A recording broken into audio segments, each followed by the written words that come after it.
What's the difference between men and women? How do they differ? Let me tell you, I got a very special guest this time. His name is Rick, and where are you from, Rick?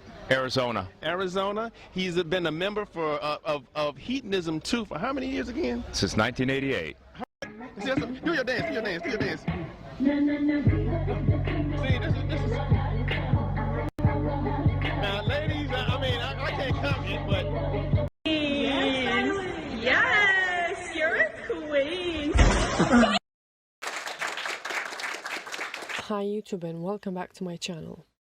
I got emailed recently and asked about how I would rate women versus men. Here's the translation. I gave this email a good thought, and it seems we all want to conclude this type of question. I did a video about men versus women before and tried to highlight the fact that one cannot exist without another, no matter how much we'd want that. That, of course, doesn't take away the fact that wishes can become true, so be careful what you wish for, because it might happen now or in another lifetime. Whether we like it or not, we're in this together, and it's a God-given challenge to exist with each other. I'm not sure how I would distribute 10 points to women and men, that it's rather too conclusive. But let's say I would.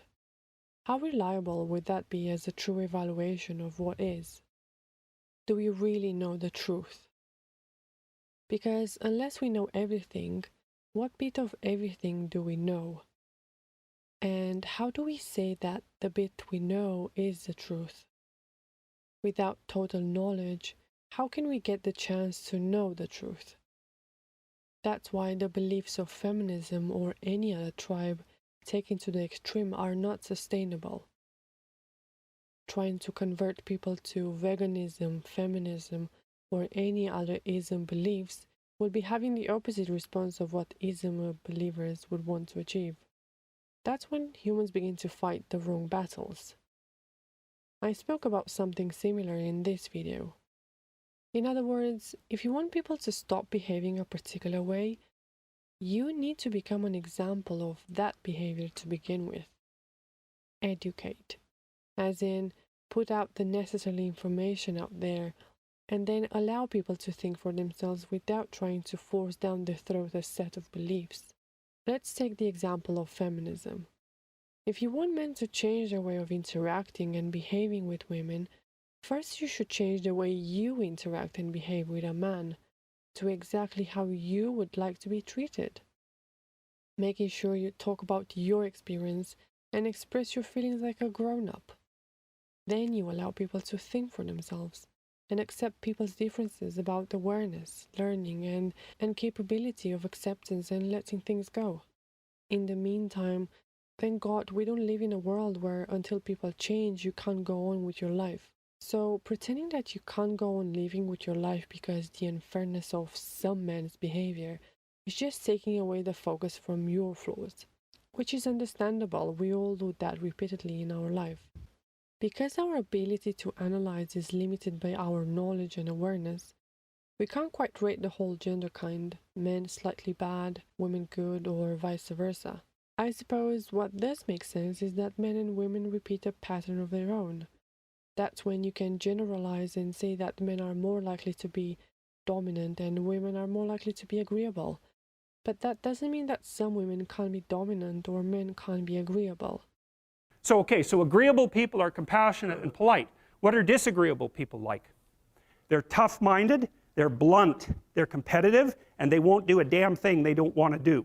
So it isn't exactly that they're aggressive, although they will push you the hell out of their way if you're in the way. They're not like volatile like you are if you're high in neuroticism. It isn't defensive aggression, it's more like predatory aggression. It's dominance behavior.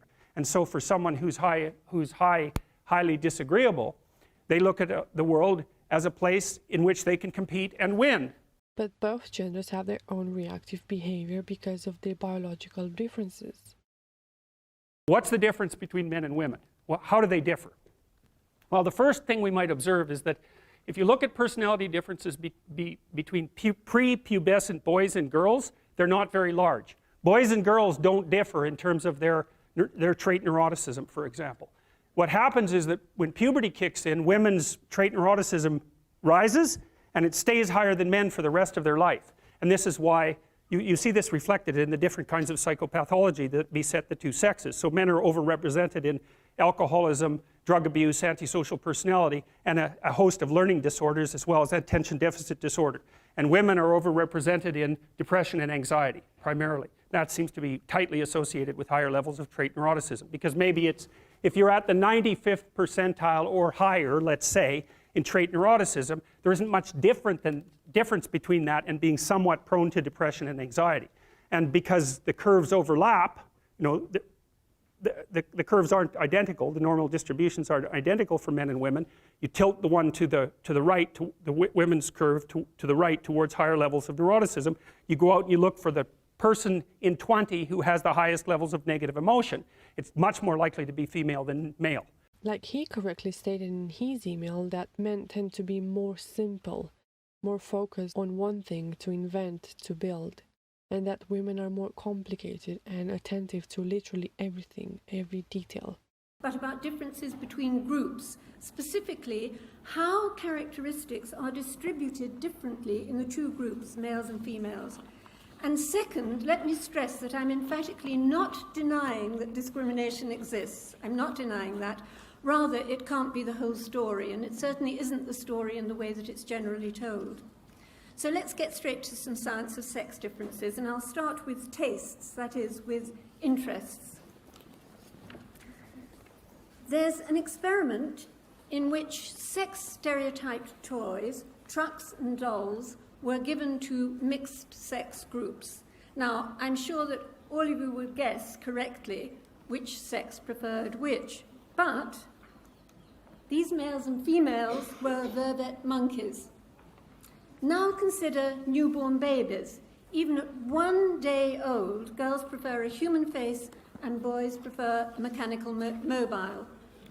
Now, neither those monkeys nor babies had been brainwashed, socialized, stereotyped, ghettoized, or any of these other things, and they hadn't even encountered toys or mobiles previously.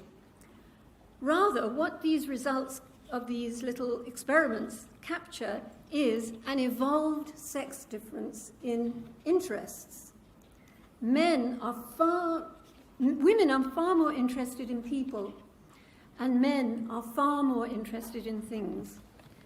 This difference is one of the largest of all psychological differences between the sexes, and also it's by far the largest when measured in career interests. And that difference in career interests, by the way, hasn't changed over the past century since records were first kept. Even though there have been massive social changes, that still stands out as the largest difference in career interests. What's more, it's been found that a person's interests are the most powerful predictor of what their entire career will be like, even more so, surprisingly, than talent. I think that women's nervous systems are not adapted to women. I think women's nervous systems are adapted to the mother-infant dyad. And because you are not the same creature when you have an infant, not at all. You're way more vulnerable. And it's partly because you have to express the vulnerability of the infant, and you also have to care for it. Females in the UK professions, from over 80% in the people-oriented down to 6% in things-oriented. Well, ghettoization, really? Or might it not be choice? By the way, even those 6% female engineers are overwhelmingly in bioengineering, that is, working with people or other living things. And even women in the top 1% of mathematical ability, 1%, that's very, very high, choose instead, unlike their male counterparts, they often choose careers working with people. Again, people and living things, biosciences, doctors, and so on. Men are vastly more competitive than women. I'll tell you why very quickly. Quick evolutionary sketch. Give a man 50 wives and he'd have children galore, but a woman with 50 husbands, no advantage whatsoever. So, natural selection favoured men who competed strenuously for mates. And all men now are descendants of those victorious competitors. Men are far more ambitious, status-seeking, hierarchical, single-minded, opportunistic, persevering, risk-taking. Their entire life strategy is a far higher risk, higher stakes game, and far more dedicated to winning. They notoriously find any area to be first, most, biggest, best. Our abilities are also not distributed equally. For all sex differences in all species, this is not just humans, all sex differences in all species, there's a difference in the shape of the tails. Among males, the variance, that's the difference between the best and the worst, and the most and the least, or whatever it is, tallest and shortest, is far greater than among females. Females tend to cluster round the mean, that curve there in the middle. Females tend to cluster around the mean. The tails are far less far apart, but among males, the variance can be great, huge. So males are almost bound to be overrepresented, both at the bottom and at the top. So you have twice as many women at average or near to average intelligence, and half as many men at average intelligence. Women are far more likely to be brighter than your average guys. But now let's move out from the average world. Let's go to academia, entrepreneurship, inventors. Let's go to the people who actually are leading the world. Well, there's almost zero women. I remember watching this film about how sexist men were against women and how they made it look that because of men, there are not many women working in these fields. But now we can see that's pretty much not the thing. On the top projects, that's what you'll get if everyone will be measured based on their ability. For every 236 guys, there's one woman. The top 0.1%, that's admittedly a very rarefied atmosphere. Try and guess what the male-female ratio is. It's 236 to 1. Then we saw cross-culturally whether there were differences in the fundamental temperaments of men and women, and the answer was yes, cross-culturally, quite robust. Women are higher in the experience of anxiety and emotional pain, and they're more compassionate and agreeable. Those are the big differences, and they're differences of a magnitude that I already pointed out. Then the next question is, well, to what degree is that biological versus sociocultural? And it's complicated because that variable depends on the sociocultural landscape, but we'll put that aside. You can determine that by stacking up countries from those who have done everything they possibly can to flatten out the sociocultural landscape in relationship to gender, to those who haven't, that are still very stratified by sex. And then what you do is you look at the magnitude of the temperament differences in keeping with the variability that those countries have in terms of their sociocultural egalitarianism. And the sociocultural types, the social constructionists, their prediction is, as cultures become more egalitarian, men and women become more different, more the same, because it's environmental. That isn't what happens. Exactly the opposite happens.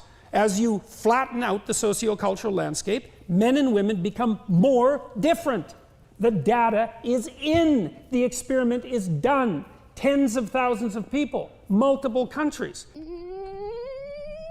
Nice! After we acknowledge our biological differences, we can then try to evaluate or rate one individual. I believe it all comes down to the way we are being. I believe that the universe has given to all of us equally the gift and burden of existence. In that way, we're equal because we come from the same source. For reasons we don't know, some of us have it easier or more difficult. One theory is that we choose our life before we were born, but hell, that's for another time to discuss. So, since we can leave aside why we are born with more or less than others, we're still left with something. Our challenge is to find out what that something is, and how could we give it back to the world, because the world has given everything we have. We're shaped by our experience with our family and the environment, and even the ones that had less, they still got more of a struggle to shape them into the person they are today, man or woman.